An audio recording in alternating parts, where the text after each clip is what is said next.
Yes hello welcome बच्चों, SK Gyan channel पे आपका वार्म वेलकम है। मैं Kamal Hanspal 10th class maths ICSE की ये प्रॉब्लम को सॉल्व करने जा रही हूँ। देखो इसे कैसे इजी मेथड से सॉल्व कर सकते हैं। A vertical tower stands on a horizontal plane and is surmounted by a flag staff of height h metre. Plane है, ठीक है, उसके ऊपर एक टावर है और टावर के ऊपर एक फ्लैग स्टाफ है और हाइट किसकी दी हुई है? फ्लैग स्टाफ की। फाइन, प्लेन पे पॉइंट होगा, ठीक है। At a point on the plane the angle of elevation from bottom of the flag staff, flag staff के बॉटम से उस पॉइंट तक का जो एंगल ऑफ एलिवेशन है वो अल्फा है। एंड उसी पॉइंट का from the top of the flag staff the angle is beta. Statement में देखो, and that of top of the flag staff is beta, मतलब एंगल ऑफ एलिवेशन की बात कर रहे थे, ठीक है। फ्लैग स्टाफ के बॉटम से किसी भी पॉइंट तक का जो एंगल है वो अल्फा है एंड फ्लैग स्टाफ के टॉप से उसी पॉइंट का जो एंगल ऑफ एलिवेशन है वो बीटा है। And you have to find the height of the tower, ठीक है। Height of the flag staff तो दी हुई है, वो h मीटर है, तो आपको जो हाइट है वो टावर की फाइंड करनी है। तो आप सब ट्रिग्नोमेट्री की बेसिक टर्म से तो फैमिलियर होंगे ही। जैसे इसमें एक बहुत अच्छी मेमोरी टिप लगती है, बहुत फेमस है मेमोरी टिप, पंडित बद्री प्रसाद हर हर बोले सोना चांदी तोले। अब इन क्वेश्चंस में कंफ्यूजन कहाँ पे होती है? जिन क्वेश्चंस में दो ट्रायंगल्स बनती है वहां पे बच्चों को थोड़ी सी कंफ्यूजन होती है कि हमें कौन सी दो साइड्स लेनी चाहिए, क्योंकि जहाँ तो आप परपेंडिकुलर के साथ हाइपोटेन्यूज ले सकते हो, बेस के साथ हाइपोटेन्यूज ले सकते हो, जहाँ परपेंडिकुलर के साथ बेस ले सकते हो, नहीं तो इनका रेसिप्रोकल्स जो मैंने अभी बोला है ना, h upon p, h upon b, b upon p। Fine, लेकिन एक टाइम पे साइड्स तो दो ही लोगे। तो अब ध्यान से देखना, जो 90 डिग्री का एंगल है वो हमेशा जो वर्टिकल टावर है, वर्टिकल बिल्डिंग है, जो वर्टिकल पोल है उसका एंगल ग्राउंड के साथ बनेगा, क्योंकि ग्राउंड प्लेन है और वर्टिकल टावर एकदम सीधा होता है, उनमें एंगल 90 डिग्री का होता है। फाइन, और जो एंगल ऑफ एलिवेशन है एंड वो आपको ग्राउंड के पॉइंट पे मिलेगा, ऊपर से ड्रॉ किया जाता है, ठीक है। तो अगर हम टोटल हाइट को ए बी कंसिडर करें और टोटल हाइट में टावर की हाइट एंड फ्लैग स्टाफ की हाइट भी आ रही है, फ्लैग स्टाफ ए डी हो गया एंड जो टावर है वो डी बी हो गया। ग्राउंड पे जो पॉइंट था उसे आप सी कंसिडर कर लो।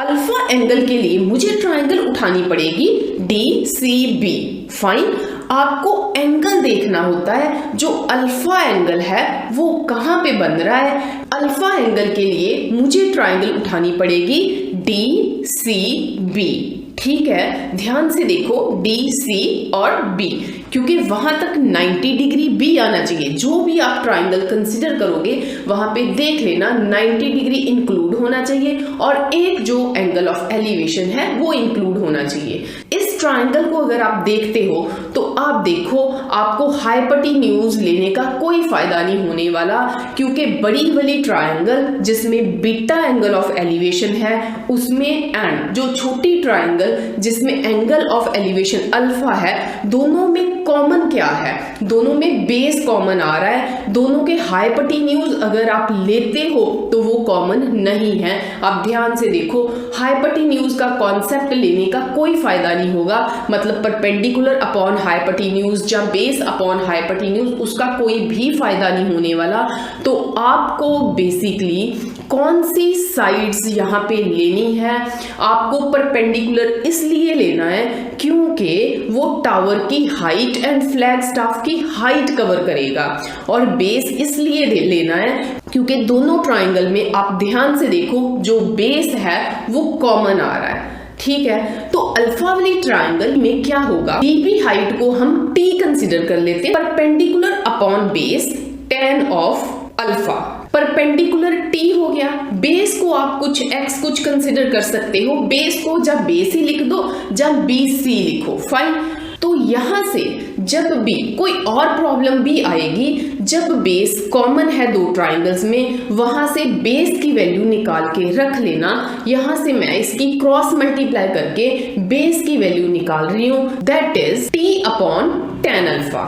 अब ये जो बेस की वैल्यू आई है, इसे आप जब नेक्स्ट टाइम बेस की आपको वैल्यू की जरूरत पड़ेगी बीटा वाली ट्रायंगल में, इस वैल्यू को आप वहां पे सब्स्टिट्यूट करना। ठीक है, अब देखते हैं दूसरी ट्रायंगल जिसमें बीटा एंगल कवर हो रहा है, तो उसके लिए आपको बड़ी वाली ट्रायंगल उठानी पड़ेगी। फाइन, जिसमें आपका परपेंडिकुलर जो है वो AB रहेगा, जिसमें फ्लैग स्टाफ की हाइट H प्लस टावर की हाइट T दोनों होंगे। ठीक है, परपेंडिकुलर आपका हो गया H plus T upon base कौन सा है, बेस है BC, जिसको आपने अभी अभी फाइंड करा है, दैट इज t/tan अल्फा। ठीक है, परपेंडिकुलर अपॉन बेस दोनों की वैल्यू सब्स्टिट्यूट करी is equal to tan of beta. अब इस इक्वेशन को कैसे सॉल्व करते हैं, देखो H प्लस T अपॉन में है t/tan अल्फा। ठीक है, जो सबसे नीचे वाला tan अल्फा है इसका रेसिप्रोकल कर दिया जाता है, रेसिप्रोकल होकर ऊपर जाएगा, तो tan अल्फा ब्रैकेट में H plus T is equal T जो है उस साइड मल्टीप्लाई हो गया t tan बीटा। अब tan अल्फा, अब यहां तक पहुंचने के बाद एक बार रुको और सोचो कि आपको फाइंड क्या करना था। आपको बेसिकली टावर की हाइट फाइंड करनी थी, जिसको मैंने t कंसीडर करा था। अब ये जो इक्वेशन आपकी बनी है उसमें आप देखो t कहां कहां पे है, एक जगह पे है t, कहां कहां पे है, ध्यान से देखो t आपको दो जगह पे मिलेगा।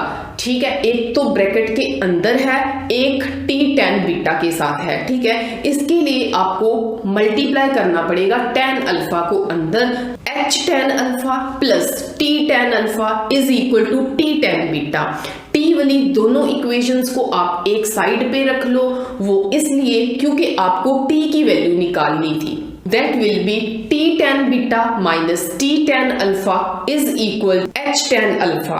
तो t की वैल्यू निकालने के लिए tan beta minus tan alpha जो है वो डिवाइड में आ जाएंगे, और ये जो है ये आपकी हाइट रहेगी टावर की। चेक कर लो कि यही हाइट है आपके टावर की। ओके, अगर आपको मेरे इस कंटेंट से कुछ भी सीखने को मिला है, 1% भी आपको यहाँ से कोई नॉलेज मिली है कि कैसे इसको व्यू करना है, तो आप अपने फ्रेंड्स के साथ मेरी वीडियोस को शेयर करें, लाइक करें, कमेंट्स करें, subscribe my channel. Thank you so much.